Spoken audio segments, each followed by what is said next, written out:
Assalamualaikum warahmatullahi wabarakatuh. Salam sejahtera bagi kita semua. Salam kebangsaan.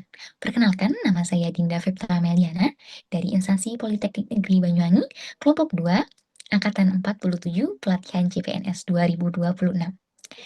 Pernahkah kita berpikir kenapa Indonesia ini dengan segala keberagamannya tetap kokoh? Nah, apa yang paling penting adalah wawasan kebangsaan dan juga nilai-nilai bela negara. Dua pilar inilah yang nantinya bukan hanya membentuk ASN yang profesional, namun juga berjiwa patriot. Pada video kali ini, saya akan membahas mengenai learning journal tentang materi modul 1, yaitu wawasan kebangsaan dan bela negara. Sebenarnya apa sih wawasan kebangsaan itu? Nah, secara sederhana wawasan kebangsaan ini bisa diartikan sebagai cara pandang bangsa Indonesia. Nah, cara pandang ini bisa dilandasi oleh jati diri kita, kemudian kesadaran terhadap sistem nasional yang bersumber dari 4 konsensus dasar bangsa. Nah, mengapa seorang ASN itu harus memiliki wawasan kebangsaan? Nah, yang paling penting karena sejarah kita mengajarkan, nah bangsa ini dibangun oleh keberagaman. Nah, pada tahun 1908, Budi Utomo, yaitu Sumpah Pemuda, hingga Proklamasi 1945. Ini semuanya adalah bukti bahwa para pendiri bangsa mengutamakan kepentingan bersama, kemudian di atas kepentingan pribadi ataupun golongan. Nah, mereka rela berkorban, kemudian mereka juga sepakat dari berbeda-beda namun tetap satu jua.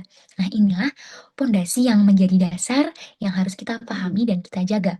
Nah, 4 konsensus inilah yang nantinya akan menjadi dasar pembahasan selanjutnya. Ada 4 konsensus dasar yang menjadi harga mati bagi bangsa Indonesia. Apa saja? Mari kita simak satu persatu. Yang pertama, Pancasila.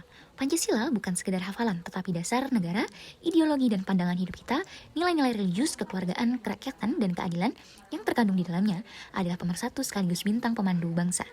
Pancasila dirumuskan oleh para pendiri bangsa dengan penuh kebijaksanaan. Mereka meninggalkan ego golongan demi persatuan. Ini adalah contoh nyata pengorbanan demi bangsa. Yang kedua, yaitu Undang-Undang Dasar Negara Republik Indonesia 1945. Sebagai konstitusi, UUD 1945 adalah hukum tertinggi yang mengatur penyelenggaraan negara dan menjamin hak kita sebagai warga negara. Indonesia adalah negara hukum, bukan negara kekuasaan belaka. Ingat pasal 1 ayat 3, negara Indonesia adalah negara hukum. Ini berarti setiap tindakan kita sebagai ASN harus berdasarkan aturan. Yang ketiga yaitu Bhinneka Tunggal Ika. Semboyan yang diambil dari kitab Sota Soma karya Empu Tantular ini mengajarkan kita untuk mengakui dan menghargai keberagaman suku, agama, ras, dan budaya. Berbeda-beda tetapi tetap satu jua, inilah keyakinan sekaligus kekuatan kita.